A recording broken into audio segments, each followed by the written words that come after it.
StudyIQ IAS। अब तैयारी हुई affordable. Hello, Namaskar, Namaskara, Namaskaram, Namaskar. My name is Pooja Dwivedi. Welcome to my class, The Daily Current Affairs, where we learn significant current events from the perspective of the UPSC examination. Before I begin, I would like to involve you in one of my announcements, that is for the P2Y long-term batch. We have already launched many batches for UPSC 2024. This batch is for those students who have just started their preparation for the UPSC examination, specifically for the year 2025. So that is why a long-term batch. It is advisable for those of you who do not have any idea about this examination, who know a few things but they do not have any strategy about it. They do not know what to study. They have no idea about CSAT, ethics, essay, language papers. Everything is included in this P2I long-term batch. There is also a Study IQ campus program that is in there. Similarly, like we have for the P2I 2024, we have for 2025 as well. You will be called to the Study IQ campus for 4 months of rigorous mains preparation if you are able to qualify UPSC Prelims 2025. Alright, so make sure you take admission as soon as possible because this is an evening batch from 6 p.m. onwards, and 16th of September is the date from which we are launching.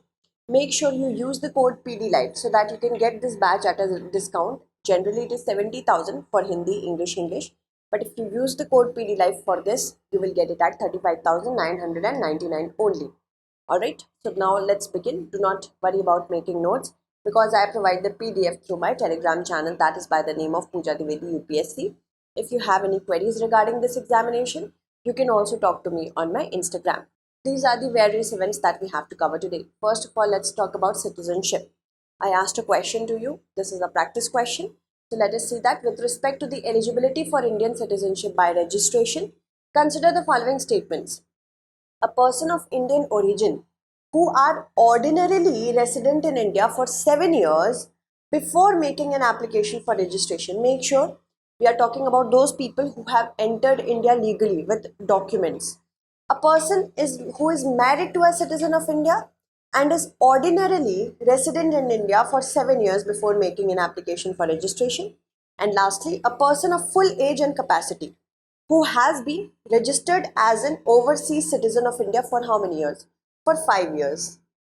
And who has been residing in India for 1 year before making an application for registration. We are talking about those people who are of full age, that means 18 years and above, and they have entered India legally, okay, with proper visa and everything. But if supposedly we are talking about refugees, persecuted minorities from Afghanistan, Pakistan, Bangladesh, there could be certain changes. So these three, we are talking about registration because there are certain various various categories under which citizenship can be granted in India according to the Constitution of India. So how many statements given above is or are correct? See, citizenship is a relationship that a person has with the government of that country. So we have citizens and aliens. Aliens who do not have any relationship with the government of the country in question, they are treated as aliens. Citizenship can be acquired in India according to the Citizenship of India Act 1955 on certain categories: birth, descent, registration, naturalization. This has been given in the Constitution of India, specifically Part 2, ranging from Article 5 to Article 11. So, all three are given on the basis of registration. On these many grounds, a person can be registered as a citizen of India. Remember, you have to remember the data because data-centric questions could be asked with respect to citizenship, and citizenship has been in the news a lot lately. That is why it is important to remember it. Okay, so all three are correct. All three options C will be the correct answer. Like I introduced you to the P2I long-term batch, similarly we have for the short-term batch, short-term as in for the UPSC 2024. Everything is similar, just the range is a little lower, and of course from the perspective of UPSC 2024 this holds more importance. And I would suggest that 11th of September was the date from which we launched our batch. Take admission as soon as possible so that we can send you the study material and you do not miss on the classes. And this is a morning batch. Make sure you use the code PDLive. to get it at 29,999. So why have I asked you this question? Because the Ahmedabad district authorities have recently granted Indian citizenship to 108 Hindu refugees from Pakistan who were residing in Ahmedabad. Okay, and according to certain gazette notifications of 2016 and 18, it is empowering the district collector of Ahmedabad, Gandhinagar, and Kutch region, which Kutch, as you can see, is sharing a border with Pakistan. If there are refugees, that means those minorities which are persecuted on the basis of their religion and they want to seek refuge in India, they can do so. And it is from Pakistan, Afghanistan, and Bangladesh. Remember that. And of course, from the perspective of your preliminary examination and mains examination, this particular information is important. So DCA is not only good for prelims but also mains. Citizenship is in the union list. That means only the parliament can make laws here. The constitution doesn't at all define the term citizen, because the prelims question could be formulated that the constitution specifically defines who is a citizen. The constitution doesn't define it, but it talks about certain categories. And this is according to part 2, article 5 to 11. As we know that when our constitution came into effect, that was 26th of January 1950. But the provision with respect to citizenship came into force from November 26, 1949, the day on which we adopted our constitution. And this is because of the horrors of partition. That is why this was done.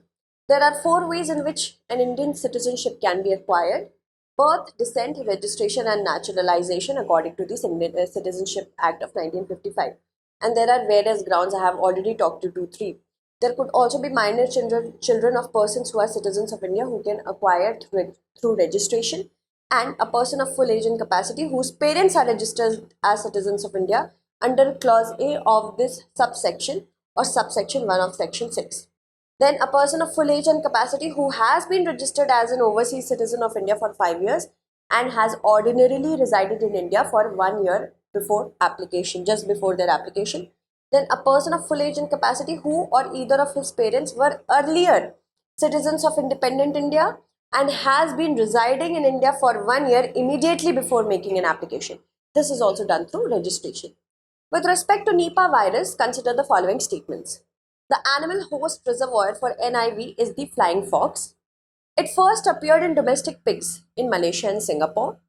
The case fatality ratio is high for Nipah. How many of the statements given above is or are correct? Why have I asked you this question? Because again, Kerala is being terrified by the outbreak of Nipah virus. This seems like a seasonal outbreak, and it generally occurs in those regions which may have thick colonies of bats, because fruit bats, or flying fox as they are called, they have been regarded as the host of the Nipah virus. That means they carry within themselves this particular virus. So flying fox is the fruit bat we are talking about. It is also known as flying fox. UPSC can confuse you, so make sure that you know the synonyms as well. So the animal host for reservoir for Nipah virus is flying fox. This is a zoonotic disease. What is a zoonotic disease? Any virus that is able to jump species from animals that it has jumped to the human beings, and human beings can get contaminated from different infected materials, and then they can infect other people as well. So this is a really serious zoonotic disease. Many studies have shown that it also holds a potential for becoming a future pandemic. So it's a very serious one. A question is expected to be asked. So it first appeared in domesticated pigs in Malaysia and Singapore. That was in 1998-1999. Since then, certain outbreaks have been reported in countries such as India and Bangladesh. And the case fatality ratio is very high for Nipah. That is the major concern. Although it gets transferred more slowly as we compare it to the SARS-CoV-2, the coronavirus. But the case fatality ratio is very high. That means among the infected people, how many are dying? It is very high. Supposedly for coronavirus, this is a hypothetical situation. If 2 people died of 8, then for Nipah virus, it is either 7 of 8, 6 of 8, or even 8 of 8. In certain cases, all the people who have been infected, they have died. So the case fatality ratio is very high. That is why it is a serious disease. So first is correct, second is correct, third is also correct. All 3 will be the correct answer. Kerala has reported 2 unnatural deaths. The sample has been sent to the National Institute of Virology in order to confirm that is it because of the Nipah virus or not. And the answers are awaited. And this is the Kozhikode region, Kozhikode district of or Kozhikode district of Kerala. Alright, let's move forward. And Nipah virus was first discovered in 1998-1999. This was an outbreak of disease in pigs, and out of 300 human cases that were registered, more than 100 died, and there was also economic ramifications because people were dependent on domestication of pigs for their economic livelihood. More than 1 million pigs were killed to help control the outbreak. Since then, we are registering cases in Bangladesh, India, and many other South Asian and Southeast Asian countries. It is a member of the family Paramyxoviridae, and its genesis Nipah virus, and the animal that is reservoir for it is fruit bat, which has the genus Pteropus. It is also known as flying fox. NIV is genetically related to the Hendra virus. So remember that because UPSC can frame a statement. NIV is genetically related to Hendra virus. Remember that, make it sure that you remember it very well. A good statement based question can be formulated. Another Nipah virus which is known to be carried by bats, that is why it was very easy to single out bats being the reservoir of this. As you can see, this map is showing us the outbreak. Any international map narrative we do not support, this is just for depiction. The symptoms of NIV, they range from mild to severe. It could be fever, headache, and fatal encephalitis as well, that is the inflammation of the brain. More serious ones include seizure, coma, disorientation, and deaths occur 40 to 70%. In this percentage, it is very high, and that was registered between 1998 to 2018. There are no treatments or vaccines against the virus, and this is the major cause of concern. Let's move ahead to the next question. Consider the following cases: Maneka Gandhi versus Union of India, State of Uttar Pradesh versus Raj Narayan, Manoj Narulla versus Union of India, Lily Thomas versus Union of India. So, how many of the cases given above are related to the criminalization of politics in India? That means any case that is giving us certain details, certain guidelines through the Supreme Court in various cases, that will be considered as cases that are related to criminalization. Maneka Gandhi versus Union of India is related to Article 21. The interpretation of Article 21, that is why first is not correct. Other than this, State of Uttar Pradesh versus Raj Narayan is a significant case in which the Supreme Court said that the MPs who or candidates who are going to contest for the elections of MPs or state legislative assemblies, councils, any legislature, they have to ensure that in their affidavits they are disclosing all the information about their education, assets, and also criminal antecedents. So, second is, yes, it is related. Even Manoj Narulla versus Union of India and Lily Thomas versus Union of India are related to criminalization. We'll go through each and every important case step by step here. Second, third, and fourth are correct. First is not. Three only will be the correct answer. Recently, Association for Democratic Reforms report has been released in which it is suggested that 40% of the sitting MPs have criminal cases against them, in which Kerala has topped the list. When it comes to serious cases, Bihar has topped the list. So this has shown out of 763 members of the parliament, 306, that is 40%, have declared criminal cases against themselves, and the data has been arranged from the affidavits that they have to file before contesting the election. So this is the latest affidavit we have taken from. Around 25% of the MPs have declared serious criminal cases. These are related to murder, rape, attempts to murder, crimes against women. Kerala tops the list in normal criminal cases. Bihar, Maharashtra, and Telangana. Serious criminal cases, Bihar has topped the list, which is followed by Telangana, Kerala, Maharashtra, and Uttar Pradesh. Also remember, UPSC can ask us to differentiate between serious and very serious cases. Serious criminal cases, here a good question can be formulated, and do not get confused between Kerala and Bihar. Kerala is generically criminal cases, it has topped the list in general. In serious we have Bihar topping the list. Okay, Indian constitution doesn't specify that on what grounds one person cannot contest election, so it doesn't talk about disqualification in this sense. However, the Representations of People's Act of 1951, according to it, under section 8, disqualification will be given on conviction for certain offences. If punishment has been pronounced, that is conviction. So on the basis of it, for a certain period of time, the person cannot contest elections. However, it doesn't bar individuals that you cannot, you cannot contest elections if you have criminal cases pending against them. Okay, pending means the punishment or the if they are going to be punished or not. This hasn't been told by the courts. So the Public Interest Foundation versus Union of India in 2019, here the apex court said that political parties must ensure that whatever criminal antecedents are there for their candidates, it should be disseminated on their website, social media handles, as well as newspapers, so that people can make informed choices. If I know that two people are there who are contesting elections, one has so many criminal cases against them, other doesn't, of course I will want to bring somebody who doesn't have any criminal cases against them. So that is one thing.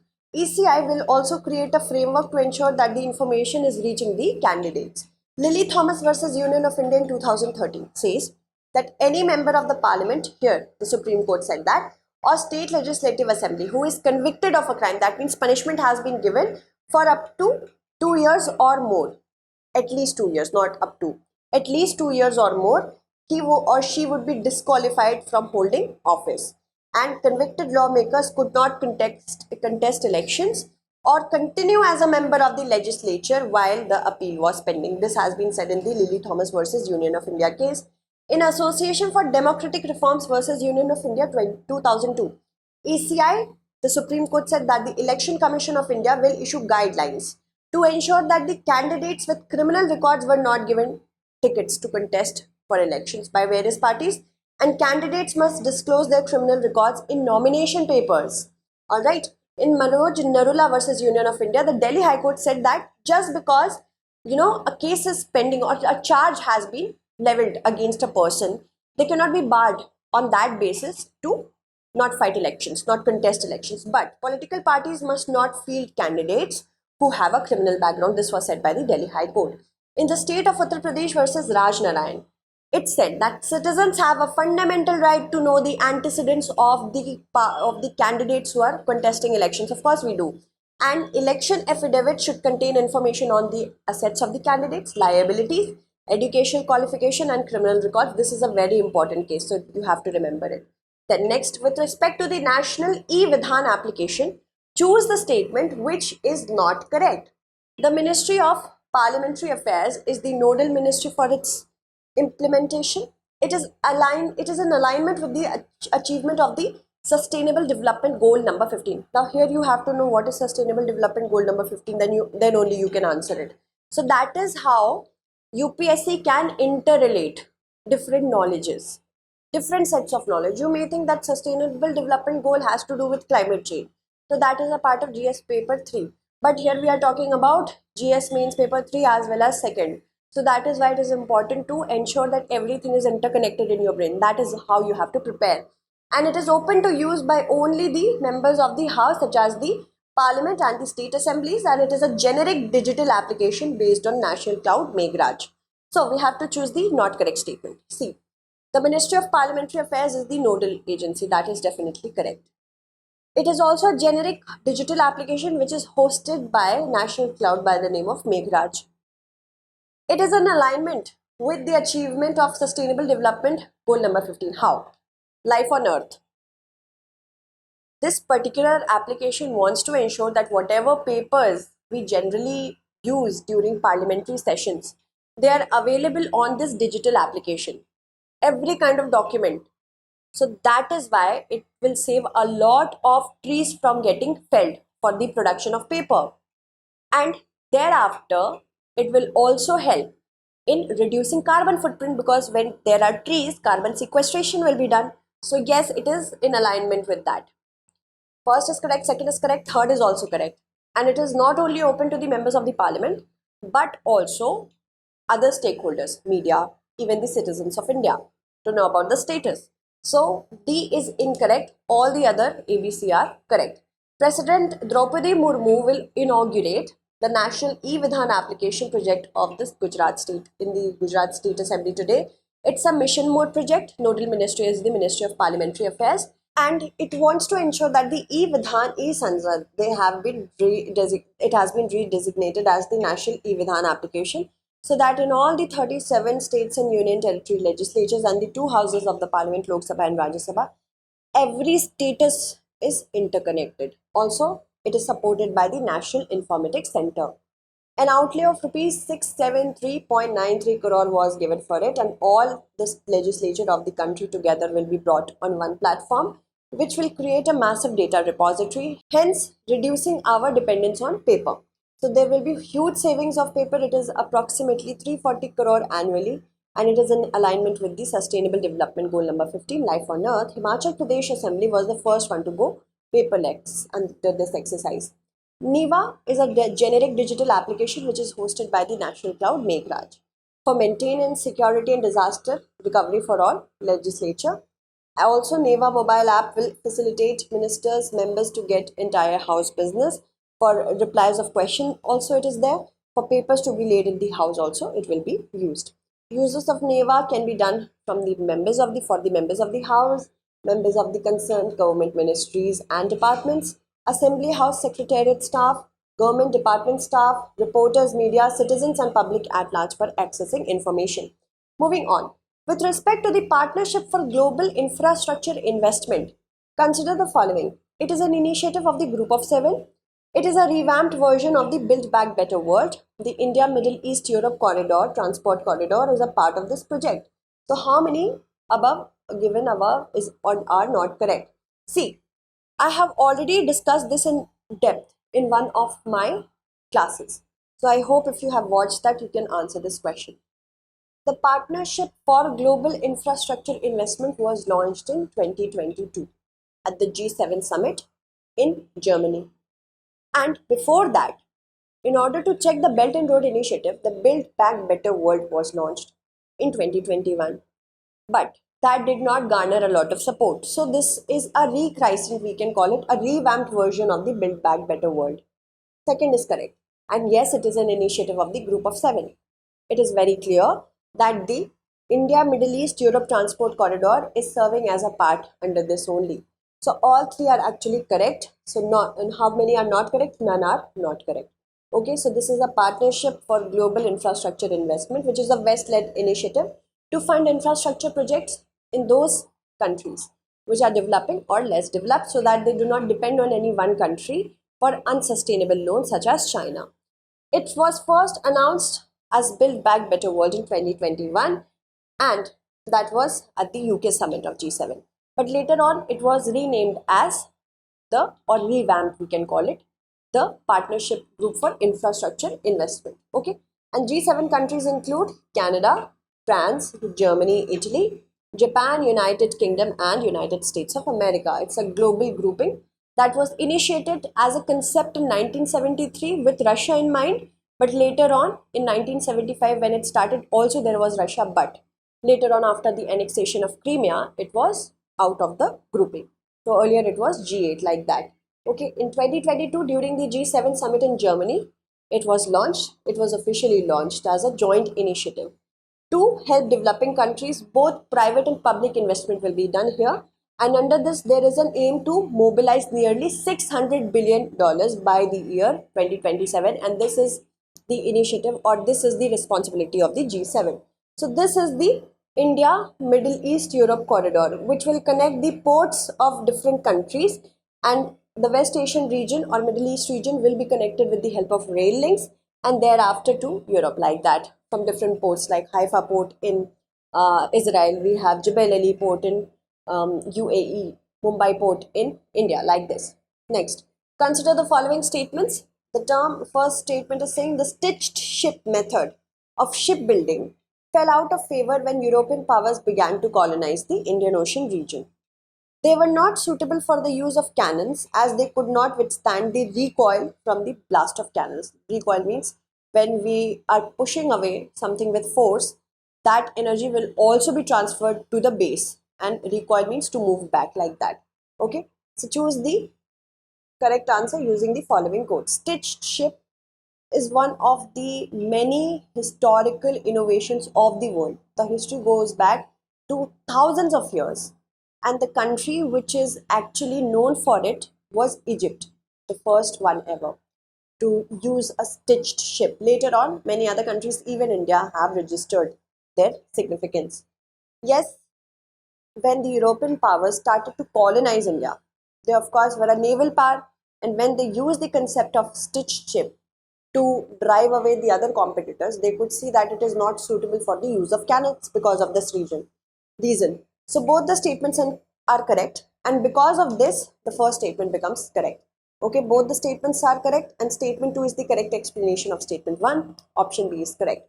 A 21-meter stitched ship is going to start voyage from Odisha to Bali, and this will be done during the Bali Jatra time, and this is expected to be done in November 2025, by November 2025, and it will carry a 13-member Indian Navy crew. Also, it is an ancient technique of constructing a ship. What technique is used? It is a stitching technique which will stitch planks of woods using ropes, cords, coconut fibers, and natural raisins and oil in order to give boost to India's maritime heritage. It is an initiative of the Center, the Navy, the Culture Ministry, Goa-based shipbuilding company Hodi Innovations, and it has an outlay of rupees 9 crore, which will take 22 months to complete. Rough idea was taken from a painting in Ajanta, and this is showing us a stitched ship. The earliest known example is from Egypt, 2500 BC. A more than 40 meters long solar bark boat is still on show on the Giza, near the Giza pyramid. It's like this. Okay, let's move forward. Of course, India's maritime heritage goes back to the times of the Harappan civilization when ports were discovered at Lothal. Here is Lothal. So we could see that we were seafaring nation since the very beginning. Now, the stitched ship method fell out of shipbuilding. Why? Because of course I have already introduced you this. Who among the following heads the National Disaster Management Authority? This is a practice question for you. Home Minister, Minister of Environment, Forest and Climate Change, Minister of Earth Sciences, and Prime Minister. Due to the paucity of time, I may not be able to pronounce your names today. I will do so in my upcoming class. Do comment the correct answer. Thank you so much. StudyIQ IAS. अब तैयारी हुई affordable.